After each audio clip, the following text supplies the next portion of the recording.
ఉమ్మడి వరంగల్ జిల్లాలో ఎగువ నుంచి వస్తున్న వరదతో గోదావరి మహోగ్ర రూపం దాల్చింది. మంగపేట మండలం రామన్నగూడెం దగ్గర రెండవ ప్రమాద హెచ్చరిక జారీ చేశారు అధికారులు. బొగత జలపాతానికి మరోసారి వరద పోటెత్తడంతో పర్యాటకులకు అనుమతి నిలిపివేశారు. అక్కడి నుంచి మరింత సమాచారం మా ప్రతినిధి నవీన్ అందిస్తారు.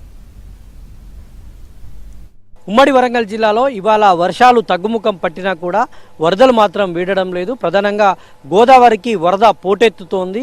ఎగువన కురిసినటువంటి వర్షాల కారణంగా ఇటు పేరూరు వద్ద గోదావరి మహోగ్ర రూపంగా ప్రవహిస్తోంది. అక్కడ 16 అడుగులు చేరుకోవడంతో సమీప గ్రామాలలోకి వరద నీరు వచ్చి చేరుతుంది. ఇప్పటికే గ్రామాల్లోని ప్రజలను పునరావాస కేంద్రాలకు తరలించారు. కాళేశ్వరం దగ్గర కూడా మహోగ్ర రూపంగా ప్రవహిస్తోంది. మొదటి ప్రమాద హెచ్చరికకు చేరువలో అక్కడ గోదావరి ప్రవహిస్తోంది. ఇటు మంగపేట మండలంలో కూడా గోదావరి మహోగ్ర రూపంగా ప్రవహిస్తోంది. రామన్నగూడెం దగ్గర ఇప్పటికే మొదటి ప్రమాద హెచ్చరిక జారీ చేశారు రాత్రి అధికారులు. ఇప్పుడు రెండవ ప్రమాద హెచ్చరికకు చేరువలో గోదావరి ప్రవహిస్తోంది.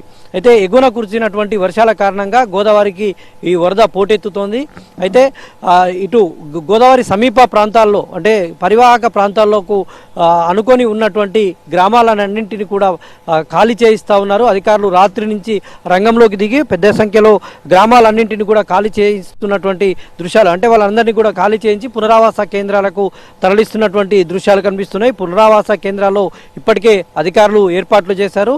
మొన్న మంత్రి సీతక్క కూడా జిల్లా అధికారులతో రివ్యూ మీటింగ్ పెట్టారు. ఎలాంటి పరిస్థితులైనా ఎదుర్కొనేందుకు సిద్ధంగా ఉండాలని అధికారులకు సూచనలు చేసినటువంటి నేపథ్యంలో అధికార యంత్రాంగం అంతా కూడా పునరావాస కేంద్రాలను మొత్తం కూడా ఏర్పాటు చేసి అక్కడికి తరలిస్తున్నటువంటి దృశ్యాలు కనిపిస్తున్నాయి.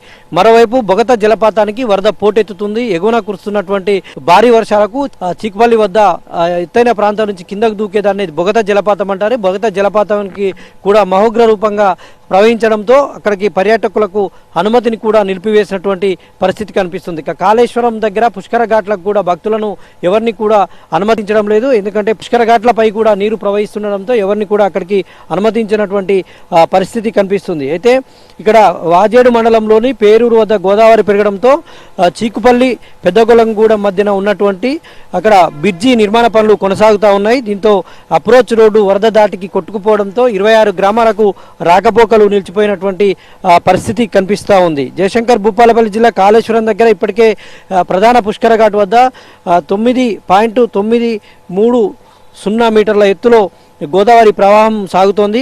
ఇక మేడిగడ్డ బ్యారేజీ దగ్గర అయితే వరద ప్రవాహం కొనసాగుతుంది. 6,79,000 క్యూసెక్కుల వాటర్ను కిందికి వదులుతున్నటువంటి పరిస్థితి కనిపిస్తూ ఉంది. దిగువకు విడుదల చేస్తూ ఉన్నారు. ఇక బొగత జలపాతానికి మరోసారి వరద పోటెత్తడంతో పర్యాటకులకైతే అనుమతులను నిలిపివేసినటువంటి పరిస్థితి కనిపిస్తుంది. మొత్తంగా ఉమ్మడి వరంగల్ జిల్లా వ్యాప్తంగానైతే ఈసారి వర్షాలు కురవనుకున్నటువంటి నేపథ్యంలో ఎల్నినో ప్రభావంతో 2 నెలలు ఆలస్యంగా వర్షాలు కురిశాయి. మొత్తంగా వర్షాలు ఇప్పుడు కురిసినా కూడా కొంత రైతులకు ఉపశమనమే కలిగినా కూడా వరి రైతులకు మాత్రం కొంత ఇబ్బందికర పరిస్థితులే ఉన్నాయని అయితే చెప్తా ఉన్నారు. వీడియో జర్నలిస్ట్ జగదీష్తో నవీన్, ఏబీ.